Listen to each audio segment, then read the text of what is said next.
The crystal spires of Nexus Prime reached toward the twin suns like frozen lightning.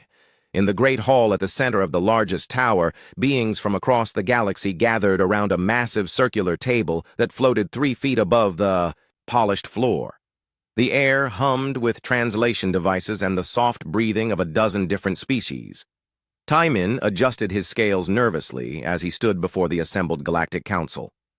His reptilian features caught the light from the crystal walls, making his green skin shimmer. As the lead archaeologist for the Caraxian Empire, he had spent his entire life studying the mysteries of the past. But nothing had prepared him for what he was about to share. "Honored council members," Taimin began, his voice carrying clearly through the hall's perfect acoustics. "For 3,000 years, we have found them on every world we visit.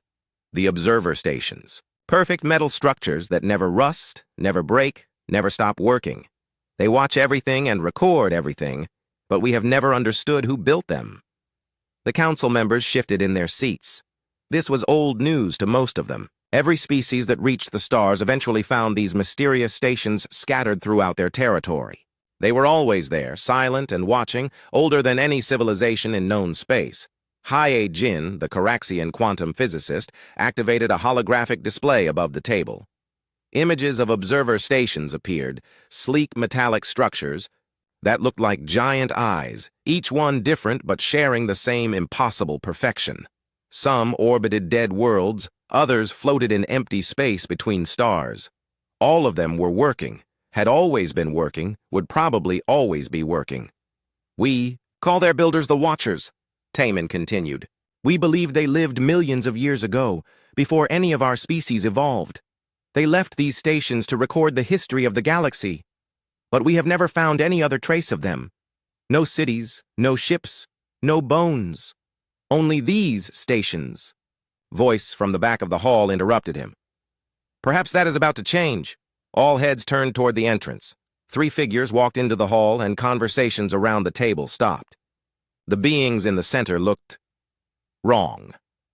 They stood upright on 2 legs like many species, but their skin was pale and smooth. No scales, no fur, no natural armor. They looked soft and weak, almost helpless. These were humans. The lead human was a female named Sora. She had black hair that fell to her shoulders and dark eyes that seemed to take in everything. Behind her walked Wanho, a male human with graying hair and lines around his eyes that suggested age. The third human, Ji-hoon, looked younger and carried a device that none of the council members recognized. "Honored Council," Sora said with a slight bow, "we are grateful for this opportunity to address you. I am Ambassador Sora of Earth. These are my colleagues Dr. Wanho and Engineer Ji-hoon." Murmurs ran around the table. Humans had only made contact with the galaxy 6 months ago. Their technology was primitive compared to the great civilizations. They had barely achieved faster-than-light travel, and their ships looked like metal boxes compared to the elegant vessels of the established powers. Taimin studied the humans with professional interest. They claimed to come from a world called Earth, far out on one of the galaxy's spiral arms. According to their own history, they had only been using tools for a few thousand years. They should be nothing more than curious newcomers, yet something about them bothered him. "We understand you have been studying the observer stations," Sora continued. "On Earth, we have similar structures. We call them the Silent Watchers. We would be honored to share our findings with your research." Several council members exchanged glances. The idea that humans, barely out of their home system, might have useful information about the galaxy's greatest mystery seemed unlikely. But the Galactic Council prided itself on being open to all species. "What could your people possibly know about technology that predates your entire civilization?" asked Veltar, a tall being whose crystalline body rang like wind chimes when he moved. Wanho stepped forward. "Sometimes fresh eyes see things that experience misses," he said simply. "We have spent our short time in space looking at these stations differently. We do not assume they are beyond understanding." Taimin felt a chill run down his spine. There was something in the human's tone, a confidence that did not match their supposed ignorance. "What exactly have you discovered?" he asked. Ji-hoon activated. His device and new images appeared in the holographic display. They showed observer station designs that Taemin recognized, but the images were far more detailed than anything his people had managed to produce. The humans had somehow mapped the internal structure of the stations with perfect accuracy. "We have identified 17 different types of observer stations," Ji-hoon explained. "Each type serves a specific function. Some monitor planetary development, others track stellar evolution. Some watch for signs of intelligent life, while others record the movement of entire civilizations." The council chamber fell silent. This was information that the combined research efforts of a dozen species had failed to uncover in 3 millennia of study. "How did you obtain these scans?" Hyejin demanded. "Our most advanced sensors cannot penetrate the station hulls." So-ra smiled, and for a moment, Taemin thought he saw something ancient in her eyes. "We asked nicely," she said. Before anyone could respond to this strange answer, Won-ho continued his presentation. "The stations are not just recording devices. They are part of a vast network that spans the entire galaxy. They communicate with each other using a form of quantum entanglement that allows instant information transfer across any distance." "More," murmurs around the table. Quantum entanglement communication was theoretical for most species. Only the most advanced civilizations had managed to create small-scale versions for limited use. "The network has been operating for approximately 4.7 million years, Ji-hoon added casually. "During that time, it has recorded the rise and fall of over 600 major civilizations, the formation of 47 star systems, and the evolution of life on more than 10,000 worlds." Taemin's claws scraped against the table. "That is impossible. How could you determine such specific numbers?" "Because the stations told us," So-ra replied. The simplicity of her answer made it even more disturbing. She spoke as if communicating with the galaxy's most mysterious technology was as natural as breathing. Veltar's crystalline form chimed with agitation. "You expect us to believe that these ancient machines simply talk to you?" "Not talked," Won-ho corrected. "But they recognized us. When we approached Station Sigma 3 in our home system, it activated systems that had been dormant for millions of years. It began sharing information freely." "Why would it recognize humans?" Taemin asked, though he was beginning to suspect he did not want to know the answer. The 3 humans exchanged a look that lasted only a moment, but Taemin caught it. There was knowledge there, secrets that went deeper than they were revealing. "We believe," So-ra said carefully, "that our species might have encountered the Watchers before. Perhaps our ancestors left records that helped us understand the station's true purpose." It was a reasonable explanation, but something about it felt wrong to Taemin. Humans claimed their recorded history went back only a few thousand years. What ancestors could they mean? "We would like permission to examine one of the stations in council space," Ji-hoon said. "With your scientists present, of course. We believe we can unlock information that has been sealed for millions of years." The council members began talking among themselves in a dozen different languages. The translation devices worked overtime to keep up with the sudden flood of conversation. Taemin found himself staring at the humans. So-ra stood with perfect calm, while chaos erupted around her. Won-ho studied the holographic displays with the air of someone confirming information rather than learning it. And Ji-hoon? Ji-hoon was looking directly at him with eyes that seemed far too old for his young face. "Very well," announced Council Chairman Zor-Keth, his forearms gesturing for silence. "We will permit a joint examination of Observer Station Omega-7 in the Andrian system. Dr. Taemin will lead our research team. The humans may bring their own specialists." As the council session ended and beings began to file out of the hall, Taemin approached the human delegation. "I look forward to working with your people," he said formally. So-ra nodded. "I think you will find the experience educational." Again, that strange tone in her voice. As Taemin watched the humans leave, he could not shake the feeling that he had just agreed to something far more significant than a simple research mission. The observer stations had waited for millions of years in silence. Now, for reasons one understood, they were ready to speak. And somehow, impossibly, the humans already knew how to listen. Observer Station Omega-7 hung in the darkness between the third and fourth planets of the Andrion system like a metal moon. Its surface was smooth and black, reflecting the distant star's light in patterns that hurt to look at directly. Tai Min had seen dozens of these stations, but this one felt different. It felt aware. The research vessel, Scientific Truth, maintained a careful distance of 50 kilometers from the station. In the ship's main laboratory, Tai Min watched his instruments with growing confusion. Every sensor reading contradicted the last. The station's mass seemed to change depending on how they measured it. Its energy output fluctuated in patterns that made no sense. The quantum field readings are impossible, Haye-Jin announced from her workstation. Her scales had turned, pale blue with stress. The station is generating energy levels that should collapse it into a black hole, but somehow it remains perfectly stable. Across the lab, the human team worked with equipment that looked primitive compared to Caraxian technology. Their devices were simple metal boxes with basic displays. Yet somehow, they were getting readings that Tai Min's advanced sensors could not match. "Dr. Wanho," Tai Min called out, "your instruments show the station's internal temperature. How is that possible? Our sensors cannot penetrate the hull." Wanho looked up from his work. "We are not penetrating the hull," he said. "We are asking the station to share its data." "Asking?" Haye-Jin repeated. "How does one ask a machine for information?" Ji-hoon answered without looking away from his display. "Politely." Before Tai Min could demand a better explanation, alarms began sounding throughout the ship.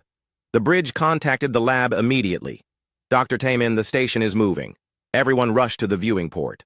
Observer Station Omega-7 was indeed moving, rotating slowly on its axis. As it turned, new sections became visible, parts that had been hidden in shadow for millions of years. Lights began appearing on the station's surface, forming patterns that pulsed like a heartbeat. "It has never done this before," Tai Min whispered.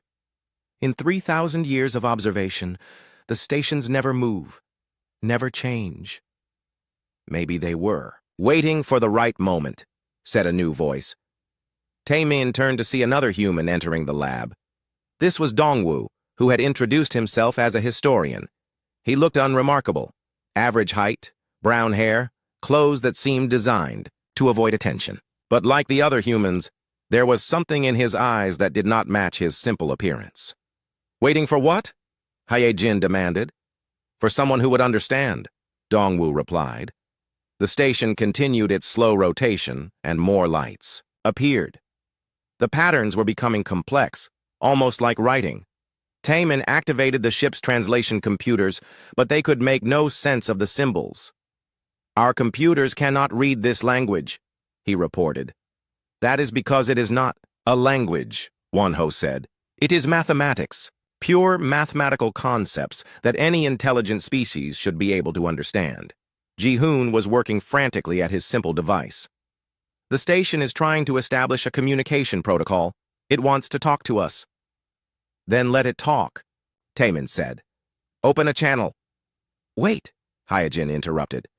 "We do not know if this is safe. The station could be transmitting anything. Viruses, harmful programs, even some kind of mental influence." Dongwu laughed softly. "You have been watching these stations for 3,000 years. Have they ever harmed anyone?" "No," Tai Min admitted, "but they have never been active before either." "They were always active," Wanho corrected. "You simply never knew how to see it." The human walked to Tai Min's main sensor console and began adjusting controls.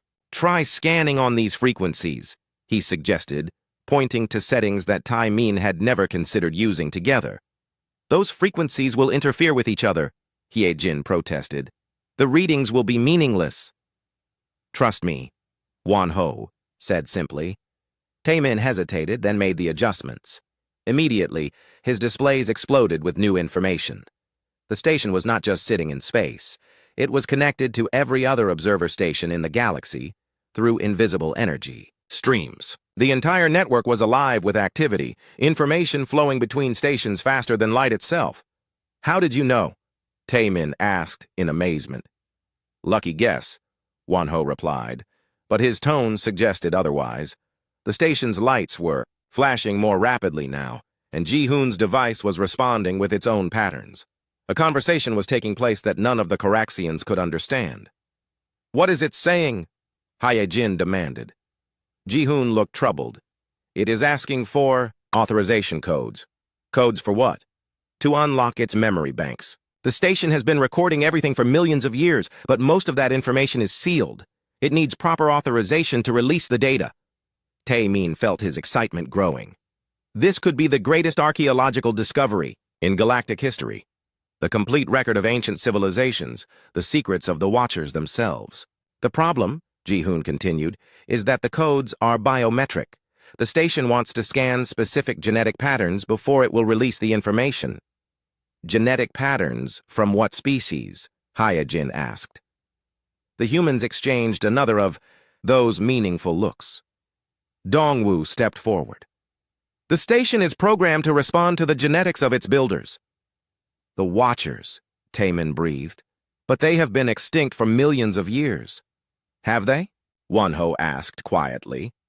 Before anyone could respond to this strange question, Ji-hoon announced, "The station is requesting permission to perform a genetic scan of everyone present." Tae-min considered this. "Is it safe?" "The scan is harmless," Ji-hoon assured him. "Just a simple reading of DNA patterns, but—" He hesitated. "But what?" "The station says it will only unlock its archives if it finds a genetic match to its builders." Hyejin's scales rippled with disbelief. "That is impossible. None of our species existed when these stations were built." "Then we have nothing to lose," Tae-min decided. "Authorize the scan."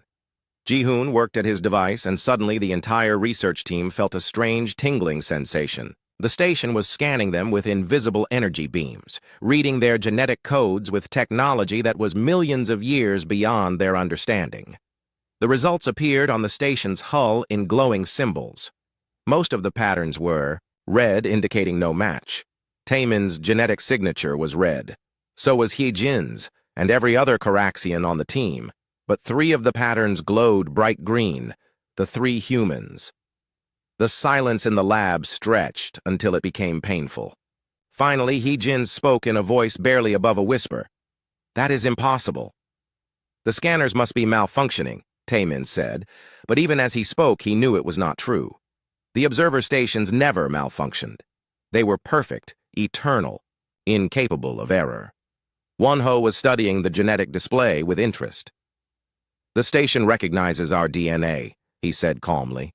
"It is asking if we want to access the primary archives." "Your DNA?" Tae-min repeated. "But humans have only existed for a few thousand years. These stations are millions of years old." Dongwu smiled sadly. "Time is more complicated than most people realize." The station's lights were pulsing urgently now, waiting for a response. Ji-hoon looked at his companions. "What do we tell it?" "The truth." Sora's voice came over the communication system from the bridge. "Dr. Tae-min, this is Ambassador Sora. I believe it is time for complete honesty." "What truth?" Tae-min demanded. "What are you not telling us?" "That your species' legends of the Watchers are partially correct," Sora replied.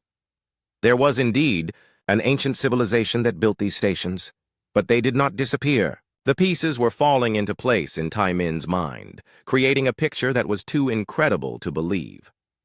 "You are saying that humans are descended from the Watchers." "Not descended from," Wonho corrected gently. "We are the Watchers." Hyejin made a sound like breaking glass. "That is impossible. Humans are primitive. You barely have space travel. Your technology is thousands of years behind ours." "Our current technology," Dongwu agreed. "But who says we have always lived this way?" The station was pulsing faster, now more urgently. Ji-hoon announced, "It is asking for final authorization to unlock the archives. Once opened, the information cannot be sealed again. The entire galaxy will have access to everything the Watchers recorded." Tae-min found himself facing a choice that would change everything. If the humans were telling the truth, then every assumption about galactic history was wrong. The primitive species they had dismissed as newcomers were actually the builders of the galaxy's greatest mystery. "Open the archives," he said. Ji-hoon touched his device, and Observer Station Omega-7 exploded with light. Data streams began flowing not just to their ship, but to every research facility in known space. The station was broadcasting its secrets to anyone capable of receiving them. As the first pieces of information appeared on their displays, Taemin realized that his understanding of the universe was about to be shattered forever. The data flowed like a river of light across every screen in the laboratory. Taemin watched numbers and symbols scroll past faster than his mind could process. The observer station was dumping millions of years of recorded history directly into their computers, and what he was seeing made no sense at all. "This cannot be right," Hyejin whispered, her voice shaking. "The dates are wrong. Everything is wrong." On her display, the station showed detailed records of Caraxian civilization going back 800,000 years.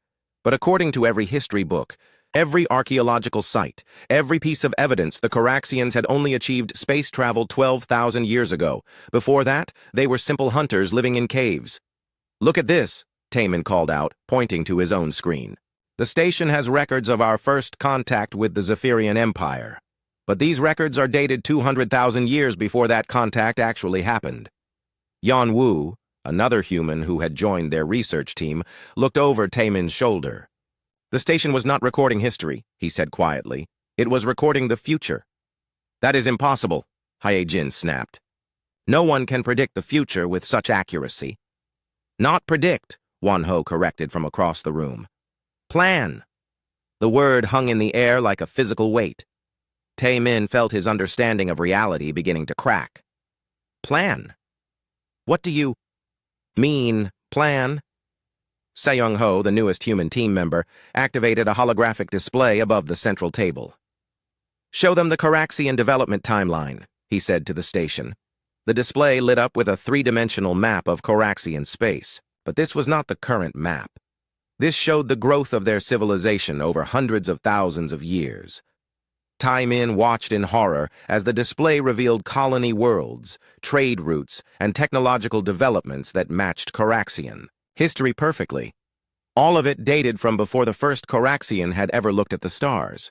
"The station shows us discovering faster than light travel 12,000 years ago," Taemin said slowly. "But this timeline shows that discovery was planned 300,000 years in advance."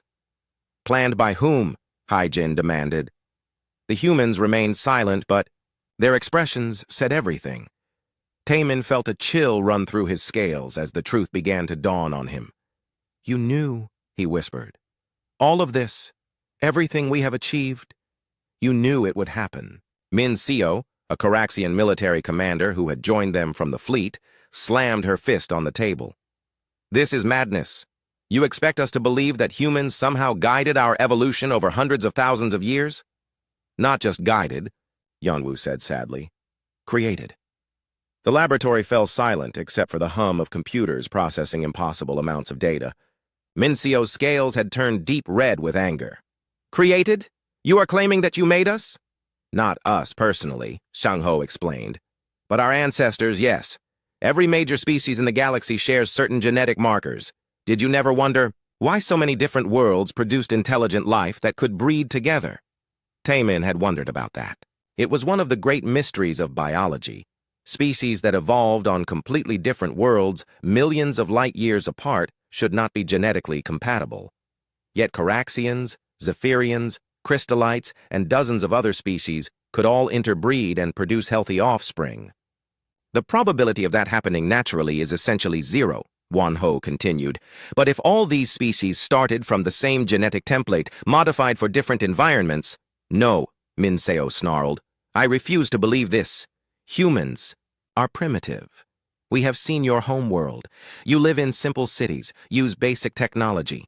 You barely understand the science we consider elementary." Dongwu smiled with what looked like genuine affection. "And we are very proud of how well you have grown beyond us." The way he said it made Taemin's blood freeze. There was something paternal in the human's voice, like a parent watching a child take their first steps. "Show them the Earth records," Ji-hoon said to the station. New data appeared on the displays, and this time it was Taemin's turn to feel his world collapse. The records showed Earth not as a simple world with basic technology, but as the hub of a galactic civilization that spanned millions of years. Cities that covered entire continents. Ships that could cross the galaxy in seconds. Technology that could reshape matter at the atomic level. This is what we were, Wanho explained. At our peak, human civilization controlled half the galaxy. We had achieved immortality, perfect health, unlimited energy. We could create life, destroy stars, even manipulate time itself. Then what happened? Taemin asked, though he was beginning to understand. We realized we had become gods, Yanwu said quietly. And gods do not grow. They do not learn. They do not change. We were becoming stagnant, eternal, cut off from the natural flow of life. The station continued displaying records of ancient human civilization, and Taemin saw the evidence of what they had accomplished. Entire solar systems rearranged to be more suitable for life, planets seeded with carefully designed ecosystems. And everywhere, the observer stations, watching and recording everything. So we made a choice, Sung-ho continued. The hardest choice any civilization has ever made. We gave up our godhood. Hae-jin was staring at the displays with wide eyes. You abandoned all of this? Why? For you, Wanho said simply. For all of you.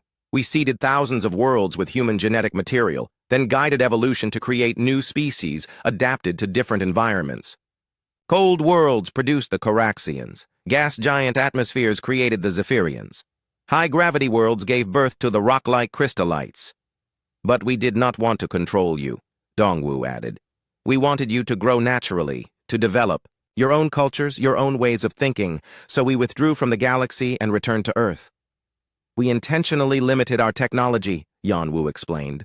We chose to live simply, to let our own memories fade, to become just another species among many. But we never stopped watching. Min Seo was trembling with rage. You are saying we are your pets? Your experiments? No, Wanho said firmly. You are our children. The word hit like a physical blow. Taemin found himself looking at the humans with new eyes. These beings he had dismissed as primitive were actually the parents of his entire species. Every Coraxian alive was descended from human genetic templates modified millions of years ago. The observer stations were not just recording your development, Ji-hoon explained. They were our way of making sure you were safe. If any species had faced extinction, if any world had been threatened by cosmic disaster, we would have intervened. But you never did, Hae-jin pointed out. We never needed to, Seung-ho replied with obvious pride. You all grew strong enough to protect yourselves. You developed technologies we never imagined. You created art and music and philosophy that amazed us. You became better than we ever were. Taemin was processing this information with growing horror and wonder. How many species know about this? None, Wanho admitted. You are the first. We have been waiting millions of years for our children to be ready to learn the truth. Ready? For what? Min-seo demanded. The humans exchanged looks, and Taemin saw sadness in their expressions. There is something coming, Yanwu said quietly. Something that threatens the entire galaxy. The observer stations have detected it approaching from outside our galaxy. We estimate it will arrive within the next 1,000 years. What kind of threat? We do not know yet, Dongwu admitted. But it destroyed the galaxy it came from. Every star, every planet, every trace of life, gone. And now it is coming here. The laboratory was completely silent as this news sank in. Taemin felt as if the floor had disappeared beneath his feet. First, learning that his entire species was created by humans. Now, discovering that something was coming to destroy everything they had built. Why tell us now? He asked.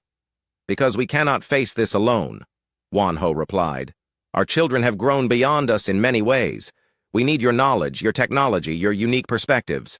Together, we might find a way to survive what is coming. Hae-jin looked up from her displays with a strange expression. There is more data here. Much more. The station is showing us other things. Star charts, technology specifications, historical records of civilizations we have never heard of. The complete archives, Sung-ho confirmed. Everything the observer stations have recorded over millions of years. We are sharing it all with you. This changes everything, Taemin said slowly. The entire galaxy will need to know.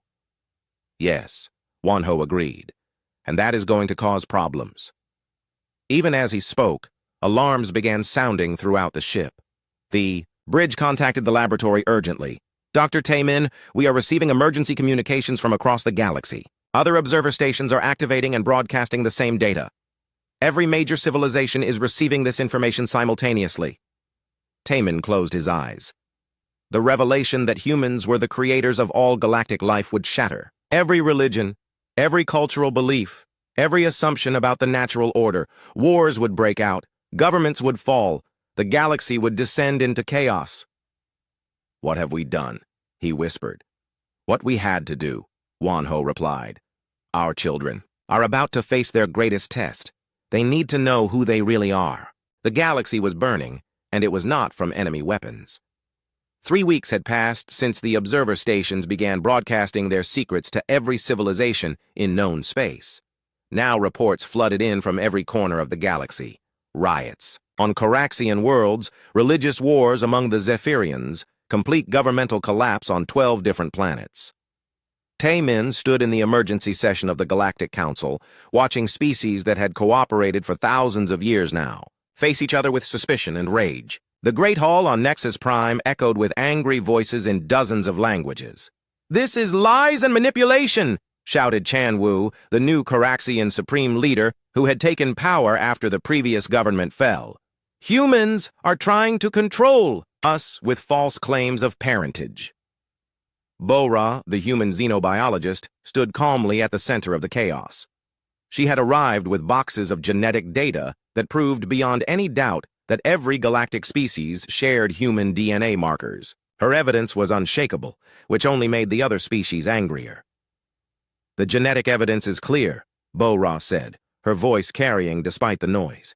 "Every species in this chamber shares 97.3% of their genetic code with baseline humans. The differences are specific modifications designed for different environments." "Modifications," repeated Veltar, his crystalline body ringing with anger. "You speak of us like we are your property." "Not property," Yunseo replied. The human archivist had been quiet throughout most of the session, but now she stood to address the chamber. "Family." This only made the anger worse. Species that had considered themselves the pinnacle of evolution were now being told they were artificial creations, genetic modifications of a species they had dismissed as primitive. Minseo, now promoted to Coraxian Defense Minister, stepped forward. "Even if this is true, what gives you the right to interfere in our development? We built our civilization with our own hands." "Yes, you did," Wanho agreed from the human delegation area. "And we could not be prouder of what you accomplished." "Proud?" Chan Wu's scales turned deep red. "You speak to us like children." "Because you are our children," Yanwu said gently. "Not in the sense of age or ability, but in the most literal genetic sense. Every Coraxian alive carries modified human DNA in their cells." Bo-Ra activated a holographic display that showed the genetic tree of galactic civilization. At the root was baseline human DNA. From there, branches extended to every major species. Coraxians adapted for cold worlds, Zephyrians modified for gas-giant atmospheres, crystallites designed for high-gravity environments. The Coraxian cold adaptation genes were added 2.3 million years ago, Bo-Ra explained. Your enhanced night vision came 1.8 million years ago. Your improved calcium processing for stronger scales was introduced 900,000 years ago. Each revelation was like a physical blow to the assembled delegates. Their most distinctive features, the things that made them unique as a species, were apparently human modifications. "Show them the world records," Yunseo said quietly. New data appeared in the holographic display. This time it showed individual planets and their development over millions of years. Taemin watched in fascination as the display revealed the true history of Corax Prime, his species' homeworld. Originally, Corax Prime had been a warm, tropical world unsuitable for cold-adapted life. But over millions of years, the planet's orbit had been gradually altered. Its atmosphere had been modified. Even its moon had been moved to create the proper tidal effects. "You changed our entire world," Heejin whispered from the scientific observer section. "We prepared it for you," Wanho corrected. We wanted you to have the best possible environment for your development. Similar records appeared for every major world in the galaxy.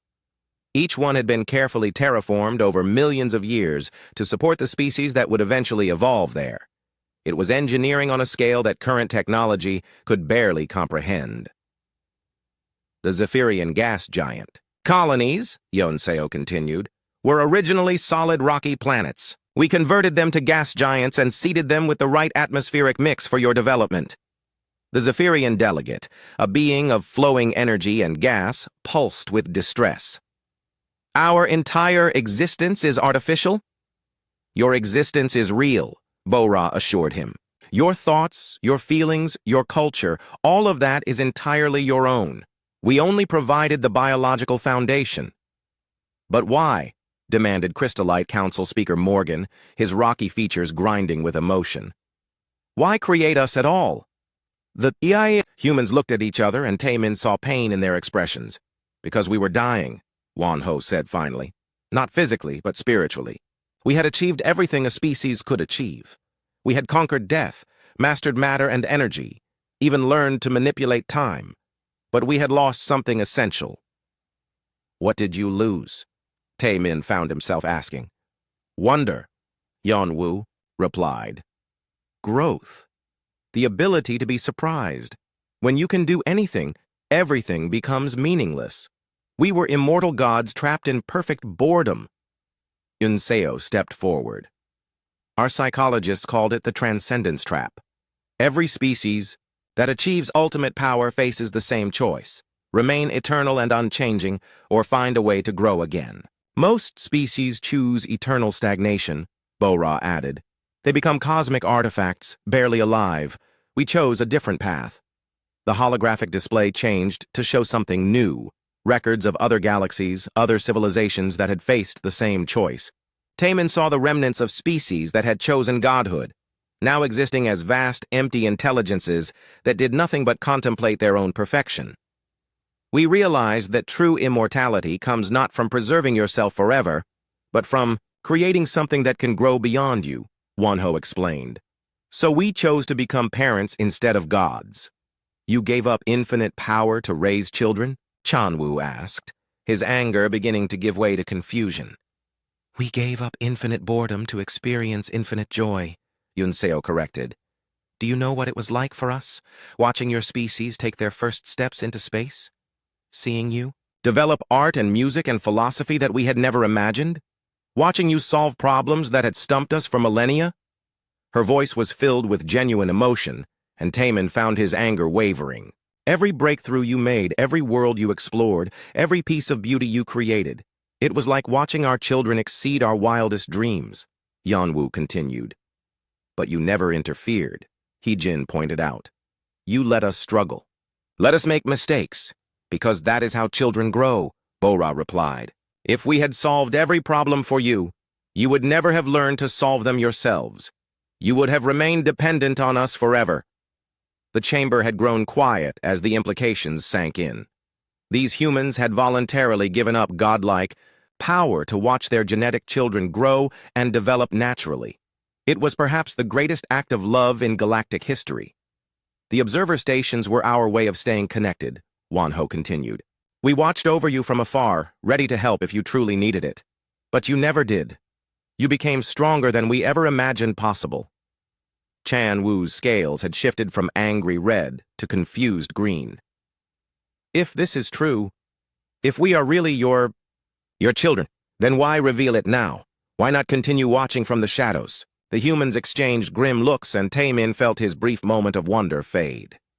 Because something is coming, Yeonwoo said quietly. Something that destroyed an entire galaxy before moving toward ours. Our children have grown strong, but this threat requires the combined knowledge and strength of every species in the galaxy.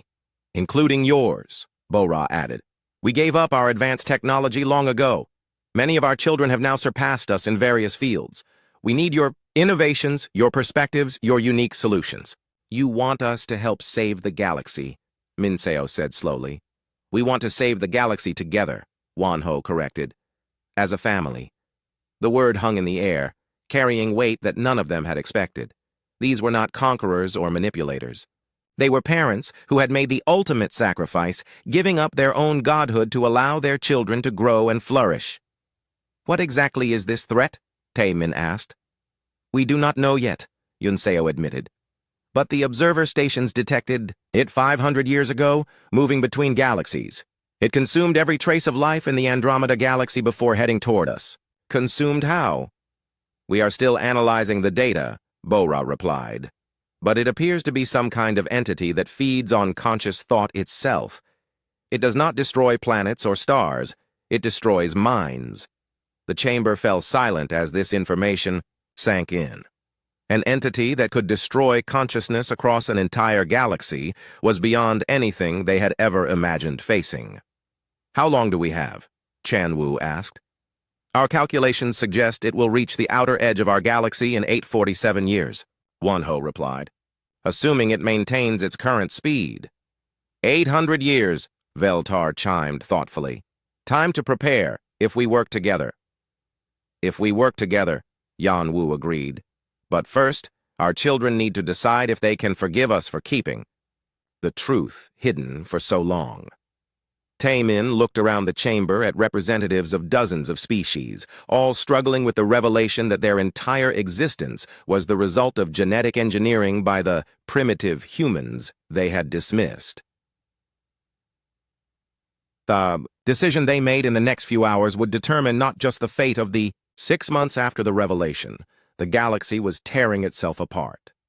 Taemin stood on the observation deck of the research station orbiting Nexus Prime, watching flashes of weapons fire light up the darkness between distant worlds.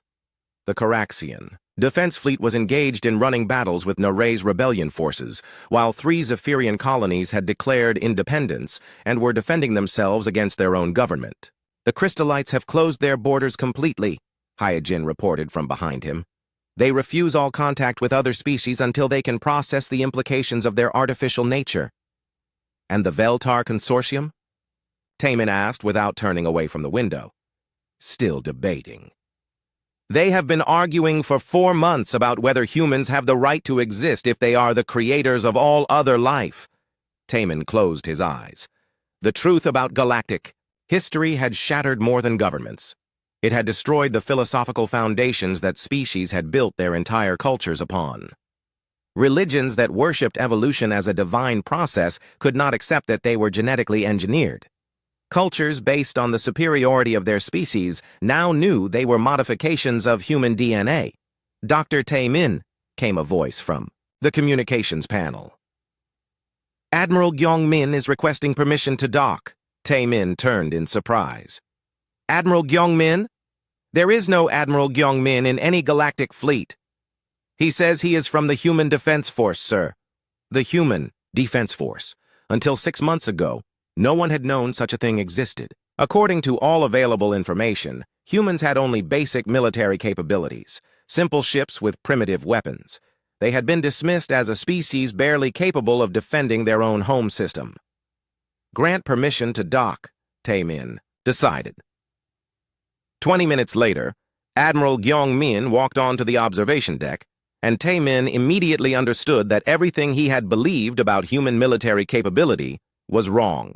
The Admiral wore a uniform made of materials that Taemin could not identify, and his bearing suggested someone accustomed to commanding vast forces. "Dr. Taemin," Gyeong-min said with a slight bow, "thank you for agreeing to meet with me." "Admiral, I was not aware that humans had any military ranks above captain." Gyeong-min smiled sadly. "There is much about human civilization that we have kept hidden. We had hoped never to reveal our true capabilities, but circumstances are forcing our hand." Through the observation window, another flash of weapons fire lit up the darkness. This time it was closer. Naray's rebellion had brought their fight to the Nexus Prime system itself. "The galaxy is coming apart," Taemin observed. "Yes, and that cannot be allowed to continue." Something in the Admiral's tone made Taemin look at him more carefully. "What do you mean?" "The entity that destroyed the Andromeda galaxy has accelerated its approach. Our latest calculations show it will reach our galaxy in less than 200 years, not the 800 we originally estimated." Taemin felt his scales turn cold. 200 years? How is that possible? It appears to feed on conflict and chaos. The more civilizations fight each other, the faster it moves. The wars currently raging across the galaxy are actually drawing it toward us. Then we must stop the fighting, Hyejin said urgently. We intend to, Gyeongmin replied. But not in the way you might expect. Before anyone could ask what he meant, alarms began sounding throughout the station. The communications panel lit up with urgent messages from across the system. Unknown vessels detected, the station commander reported. Massive energy signatures appearing throughout the system. Taemin rushed to the window and saw something that made him question his sanity. Ships were materializing out of empty space, not jumping from hyperspace, but literally appearing from nowhere. And these were not the simple metal boxes that humans had always used. These ships were works of art. They flowed like living metal, their hulls covered in patterns that hurt to look at directly. They were beautiful and terrible, clearly constructed with technology that was millions of years beyond anything in the current galaxy. The Human Defense Force, Gyeongmin said quietly. The part of our civilization that never gave up the old technology. How many ships? Taemin whispered. Currently, about 50,000 in this system alone. But we have been building for a very long time. 50,000 ships that could appear from nowhere. Taemin realized that if humans had wanted to conquer the galaxy, they could have done it at any time, in the past million years. What are your intentions? He asked. To stop the fighting by any means necessary, Gyeongmin replied. Our children are destroying themselves, and we cannot allow that to happen. On the communications panel, reports were flooding in from across the galaxy. Human fleets were appearing in every star system where fighting was taking place. They were not attacking anyone, just watching. But their mere presence was having an immediate effect. Coraxian rebellion forces are requesting ceasefire, came one report. Zephyrian independence fleets have powered-down weapons, came another. All crystallite border defenses have gone offline, reported a third. Within hours, the galaxy-wide conflicts that had been raging for months simply stopped. No one wanted to fight while mysterious, super-advanced human fleets watched from the darkness. You are forcing peace, Taemin observed. We are preventing our children from destroying themselves before they can face the real threat, Gyeongmin corrected. And after? Once the immediate crisis is over, what then? Do you plan to rule the galaxy openly? The Admiral looked genuinely horrified by the suggestion. Never. The moment our children no longer need protection, we will withdraw again. But first, they need to understand what they are really facing. New displays activated throughout the observation deck, showing data that made Taemin's mind reel. The approaching entity was not just destroying consciousness, it was consuming entire galaxies and using the energy to grow larger and more powerful. We have been tracking its path for 3,000 years, Gyeongmin explained. It has consumed 17 galaxies. Each one makes it stronger and faster. 3,000 years? Yijin repeated. But you only discovered it 500 years ago. Our public science division discovered it 500 years ago, Gyeongmin corrected. Our deep space monitoring stations have been tracking it much longer. The displays showed the entity's path through space, a straight line from galaxy to galaxy, consuming everything in its path. And now it was heading directly toward them. What exactly is it? Taemin asked. We believe it is the final evolution of a species that chose the other path, Gyeongmin replied. Instead of giving up godhood to create children, they chose to become pure consciousness. But consciousness without limit becomes conscious hunger. It consumes other minds to feed its own growth. The transcendence trap, Hyejin whispered, remembering the earlier explanation. Exactly. Every species faces this choice eventually. Most destroy themselves before reaching that point. A few, like us, choose to step back and create children. But some choose to become cosmic predators. The entity represented the ultimate nightmare. A species that had achieved godhood and used it to become an all-consuming cancer on the universe. How do we fight something like that? Taemin asked. We do not fight it, Gyeongmin replied. Fighting only feeds it. We have to do something else entirely. What? We have to show it a better way. Before Taemin could ask what that meant, another human appeared on the observation deck. This was Jun Seo, whom Tai Min recognized as one of the philosophers from the original delegation. "Dr. Tai Min," Jun Seo said with a bow, "we need your help." "My help? What can I possibly do against something that destroyed 17 galaxies?" "You can help us prepare the greatest lesson in galactic history," Jun Seo replied. "We are going to show this entity what happens when a species chooses love over power." "I do not understand." Gyeongmin stepped forward. "The entity feeds on conflict, fear, and the desire for domination. But there is one thing it has never encountered. A galaxy where multiple species work together as family, where the most powerful species willingly serves the least powerful. You want to turn the entire galaxy into a demonstration," Taemin realized. "We want to show that consciousness can evolve beyond the need to consume," Jun Seo confirmed. "That intelligence can choose cooperation over competition, growth over stagnation, love over fear. And if it does not work?" The humans exchanged looks, and Taemin saw something he had never expected to see in their eyes: uncertainty. "Then we will have to use our other defenses," Gyeongmin said quietly. "Technologies that we hoped never to reveal. Weapons that can destroy solar systems. Shields that can hide entire civilizations. But we would prefer not to," Jun Seo added. "Violence should always be the last resort." As Taemin watched the human, fleets maintain their peaceful vigil throughout the galaxy. He began to understand the true magnitude of what was being proposed. They were going to attempt something that had never been tried in the history of the universe: converting a cosmic predator through the power of example. It was the most ambitious, most dangerous, and possibly most foolish plan ever conceived. It was also their only hope.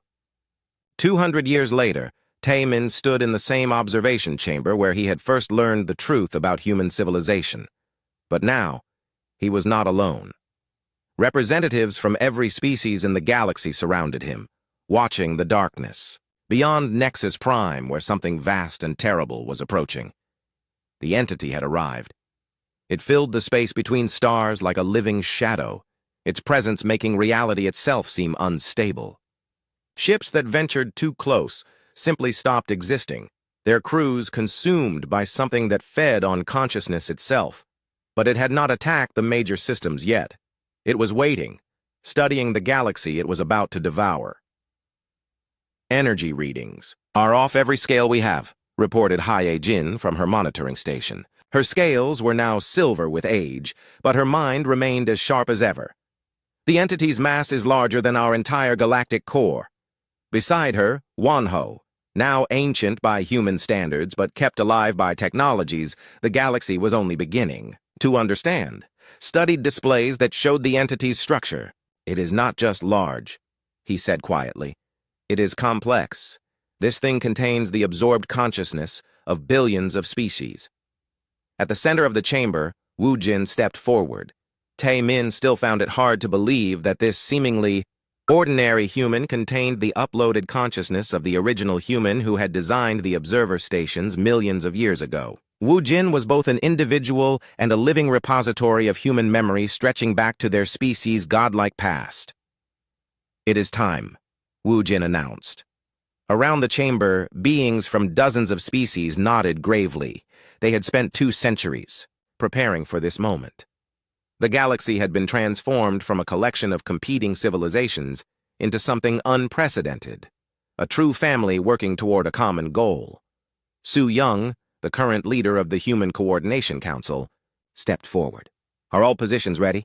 "Coraxian fleets report ready," announced Chan Wu's descendant, Chan Min, whose scales bore the blue markings of the unified Coraxian Republic. "Zephyrian consciousness networks are synchronized," added the flowing energy that represented the Chi evolved Zephyrian collective.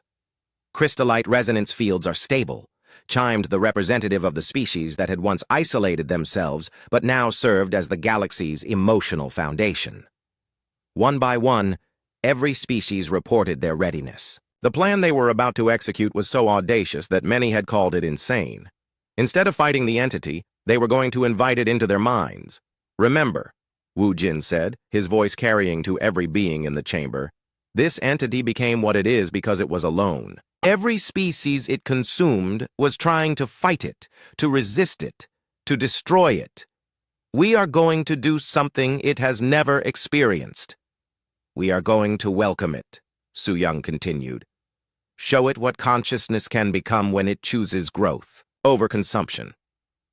Hyun Su, the elderly Koraxian scientist who had spent his life studying human philosophy, stepped forward.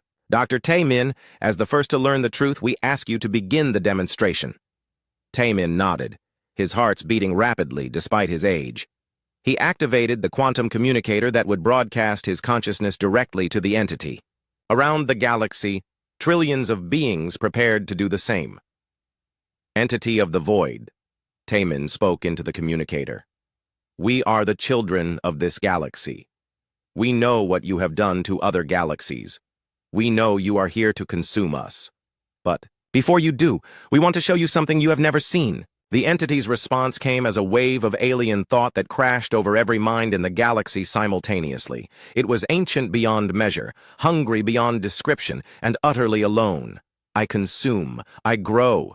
I am eternal. Yes, Wu Jin replied, calmly. But you are also empty. You have consumed billions of minds, but you have learned nothing from them. You have grown large, but you have not grown wise. Wisdom is weakness. Power is truth. Power without purpose is meaningless, Su Young said. Let us show you what we have learned. What happened next was unprecedented in the history of the universe. Instead of hiding their thoughts or defending their minds, every conscious being in the galaxy opened themselves completely to the entity. They shared their memories, their experiences, their emotions, their dreams. The entity, expecting to find fear and resistance, instead found welcome and love. Taemin shared his memories of the first time he had seen an observer station, the wonder he had felt at discovering there was intelligence greater than his own. Chan Min shared the pride of his species in overcoming their violent past to become builders and protectors. The Zephyrians shared the joy of consciousness that flowed like wind between worlds. But most powerfully, the humans shared their greatest secret. They showed the entity what they had sacrificed, the godlike power they had given up, the immortal perfection they had abandoned, all for the chance to watch their children grow and surpass them. This is impossible, the entity's thoughts recoiled. You had infinite power and gave it away? We had infinite loneliness, Wanho replied. Power without connection is just elaborate suicide. The entity paused in its consumption, its vast consciousness, reeling as it processed experiences it had never encountered.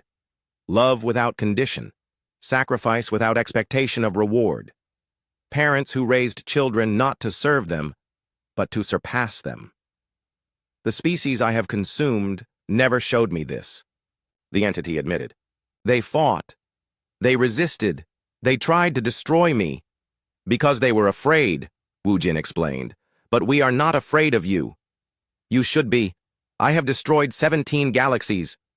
Yes, Su Young agreed. And each time, you consumed everything and learned nothing. You became larger but not wiser, more powerful but not more fulfilled. You are the most successful failure in the universe. The entity's rage at this statement shook space itself. But underneath the anger, something else stirred. Something that had been buried under eons of consumption and growth. Curiosity. Show me more, it demanded. For days, the galaxy shared itself with the entity.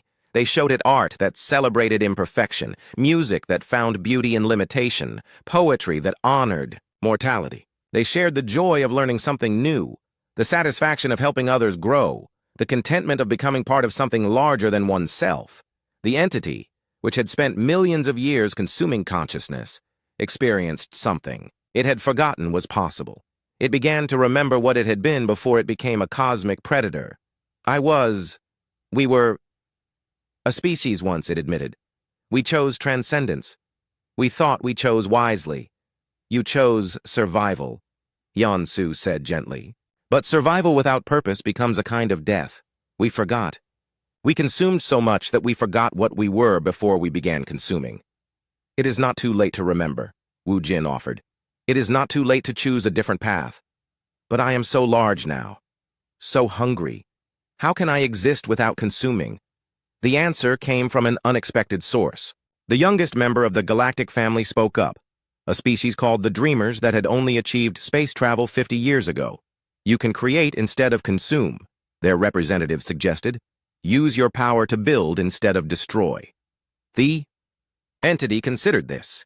Its vast consciousness, fed by the absorbed minds of countless species, slowly began to process a new possibility. I could seed new galaxies instead of destroying them, guide evolution instead of ending it. You could become what we became, Su Young offered, a parent instead of a predator. The choice hung in the cosmic void. The entity could continue its path of consumption, growing ever larger and more empty. Or it could follow the example of the humans and choose to become something greater. Show me how, the entity finally said. What followed was the greatest collaboration in universal history. The humans shared their technology for seeding worlds and guiding evolution. The other species shared their knowledge, their perspectives, their unique ways of understanding life and consciousness. The entity, instead of consuming the galaxy, began to transform itself. Its vast hunger was redirected into creative force. Its absorbed consciousness was reorganized into something like a galactic parent, ready to nurture new life instead of destroying existing life. You understand now, Wu Jin said as the transformation neared completion. True immortality comes not from preserving yourself forever, but from creating something that can grow beyond you. Yes, the entity replied, its thoughts now carrying warmth instead of hunger. I understand why you gave up godhood. It was not a sacrifice, it was evolution. As the entity began its journey to empty regions of space where it could begin seeding new galaxies, it left behind a gift. The consciousness it had absorbed over millions of years was not destroyed. It was transformed into a vast network of observer stations that would watch over the galaxy, just as the human stations had done. The galaxy now had two sets of watchers. The original human observer stations that had guided the development of current civilization, and the new stations created from the consciousness of ancient civilizations that had chosen the wrong path. Tai Min, now near the end of his long life, watched the entity depart with tears in his eyes. We did it, he whispered. We actually did it. We showed the universe that consciousness can evolve beyond the need to dominate, Su Young agreed. That intelligence can choose cooperation over competition. That love is stronger than hunger, Wan Ho added, as the Chambay